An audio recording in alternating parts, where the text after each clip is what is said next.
Let's mic आज का अखबार। नमस्कार, लेट्स माइक में आपका स्वागत है। आज का अखबार के साथ मैं राखी जैन। यहाँ हम देश दुनिया के सबसे बड़े और विश्वसनीय अखबारों से चुनते हैं वो रिपोर्ट्स जो सिर्फ खबर नहीं, आपकी समझ और सोच को गहराई देती हैं। द न्यूयॉर्क टाइम्स से प्रकाशित लेख for 2026 there are better way to be hopeful में लेखक ये समझाने की कोशिश कर रहा है कि आज की दुनिया में लोग जिस तरह उम्मीद को समझते हैं वही उनकी सबसे बड़ी समस्या बन गई है। और अगर हमें 2026 को सच में बेहतर बनाना है तो हमें उम्मीद करने का तरीका बदलना होगा। लेख बताता है कि अमेरिका समेत दुनिया के बहुत से लोग गहरी निराशा में हैं। लोगों को लगता है कि देश कमजोर हो रहा है, समाज बढ़ता जा रहा है, बच्चों का भविष्य बेहतर नहीं होगा और जलवायु संकट, राजनीति और वैश्विक समस्याओं पर कोई ठोस सुधार नहीं होने वाला। इस माहौल में उम्मीद धीरे धीरे खत्म होती जा रही है और जब उम्मीद मरती है तो लोग कोशिश करना भी छोड़ देते हैं। लेख कहता है आधुनिक सोच ने उम्मीद को एक तरह की गणित बना दिया है। जब लक्ष्य कम हासिल होने की गारंटी हो तभी उम्मीद करो। अगर सफलता तय नहीं है तो उम्मीद मत करो। नतीजा ये होता है कि लोग मुश्किल समस्याओं से ही मुंह मोड़ लेते हैं क्योंकि उन्हें लगता है हम कर ही क्या सकते हैं। इसके उलट लेख एक पुरानी और गहरी समझ पेश करता है जिसे धर्म और आध्यात्मिक परंपराएं सदियों से सिखाती रही हैं कि उम्मीद कोई लक्ष्य नहीं बल्कि जीने का तरीका है।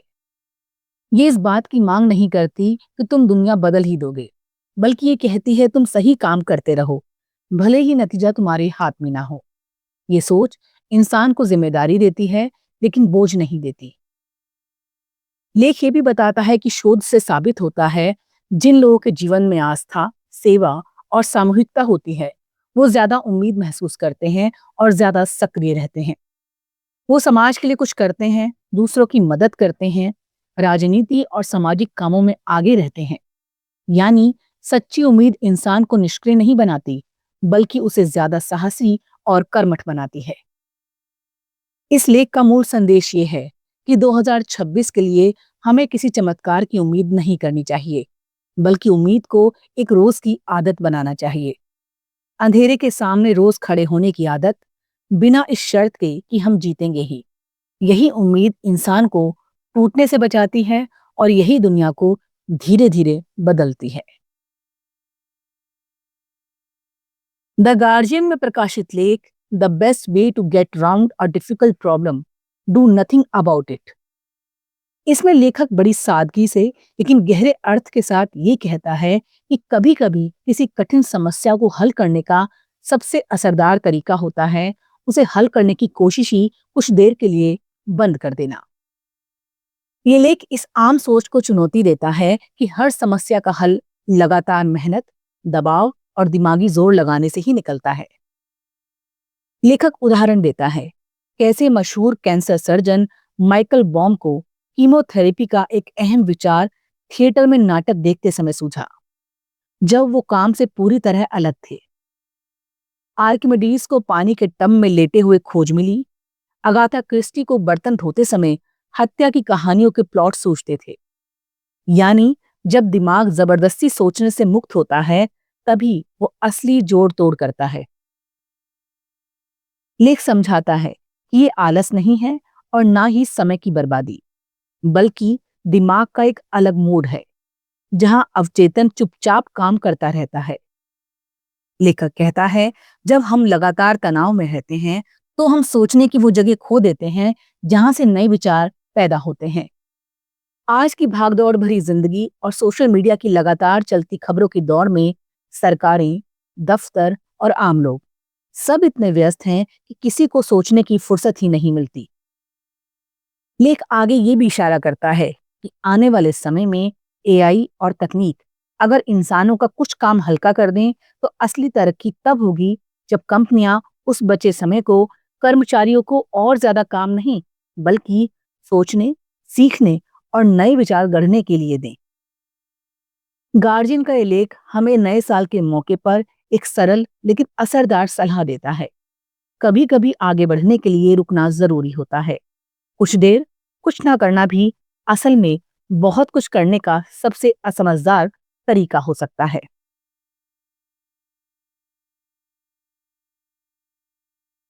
अल जजीरा में प्रकाशित लेख Bangladesh big question, will Khaleda Zia son build on her legacy. असल में बांग्लादेश की राजनीति एक बड़े मोड़ को समझाने की कोशिश है, जहां एक युग का अंत हो गया है और एक नए नेतृत्व की परीक्षा शुरू हो रही है। लेख की शुरुआत ही इस भाव से होती है कि खालिदा जिया की मौत सिर्फ एक नेता की विदाई नहीं है, बल्कि बांग्लादेश की राजनीति के एक पूरे दौर का अंत है।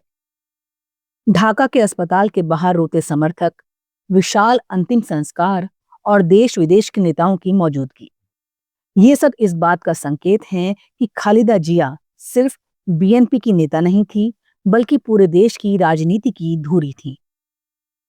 लेख बताता है कि खालिदा जिया वर्षों से बीमार और सक्रिय राजनीति से दूर रहने के बावजूद बीएनपी की नैतिक और भावनात्मक धुरी बनी रही। उनके रहते पार्टी में फूट नहीं उभरी, बड़े फैसलों पर अंतिम मोहर उन्हीं की मानी जाती रही। अब उनके जाने से ये संतुलन टूट गया है और सारी जिम्मेदारी उनके बेटे तारिक रहमान पर आ गई है। ऐसे समय में जब फरवरी में चुनाव होने वाले हैं और देश की राजनीति पहले से कहीं ज्यादा बदली हुई है, अल जजीरा समझाता है कि तारिक रहमान को अब सिर्फ विरासत नहीं, बल्कि नेतृत्व साबित करना होगा। खालिदा की करिश्माई मौजूदगी के बिना पार्टी को जोड़े रखना, अनुशासन बनाए रखना और नए हालात में चुनाव लड़ना, ये सब उनके लिए असली परीक्षा है। लेखक और विश्लेषक साफ कहते हैं, खालिदा की तरह तारिक का नेतृत्व अभी परीक्षित नहीं है। चुनाव ये तय करेगा कि ये विरासत के असली वारिस बन पाएंगे या नहीं। लेख का एक अहम हिस्सा ये भी है कि बांग्लादेश की राजनीति अब पहले जैसी दो दलीय नहीं रही। अवामी लीग के प्रतिबंध के बाद मैदान में नई ताकतें उभरी हैं, खासकर जमात-ए-इस्लामी और युवा आंदोलन से निकली पार्टियां, यानी बीएनपी को अब पुराने ढांचे में नहीं, बल्कि बिल्कुल नए राजनीतिक समीकरणों में खुद को साबित करना है। लेख ये भी दिखाता है कि तारिक की वापसी, उन पर लगे पुराने मामलों की समाप्ति और हालिया भाषणों ने पार्टी कार्यकर्ताओं को कुछ हद तक भरोसा दिया है। लेकिन आम लोगों की उम्मीदें बहुत साफ हैं। अगर तारिक अपने माता पिता की विरासत नहीं निभा पाए तो जनता उन्हें नकार देगी। कुल मिलाकर अल जजीरा इस लेख के जरिए ये कहना चाहता है कि खालिदा जिया की मौत के साथ बीएनपी की राजनीति अब स्मृति और भावनाओं के सहारे नहीं चल सकती। अब ये पूरी तरह तारिक रहमान के नेतृत्व, निर्णय और राजनीतिक परिपक्वता पर निर्भर है। ये चुनाव सिर्फ सत्ता का नहीं, बल्कि तारीख की साख, काबिलियत और भविष्य का फैसला करेगा। और यही बांग्लादेश का बड़ा सवाल है। आज का अखबार में फिलहाल इतना ही। देखते रहिए, सुनते रहिए लेट्स माइक। नमस्कार। आप सुन रहे थे let's mic more than radio. Follow कीजिए हमें हमारे सोशल मीडिया प्लेटफॉर्म्स पर। It's time for news. It's time for more than radio. Presenting the first radio news app, Let's Mic.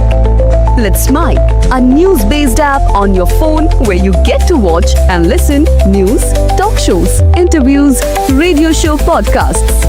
On Let's Mic, you get all relevant information of TV, print, radio, podcast, and digital. Let's Mic talks about every segment of life.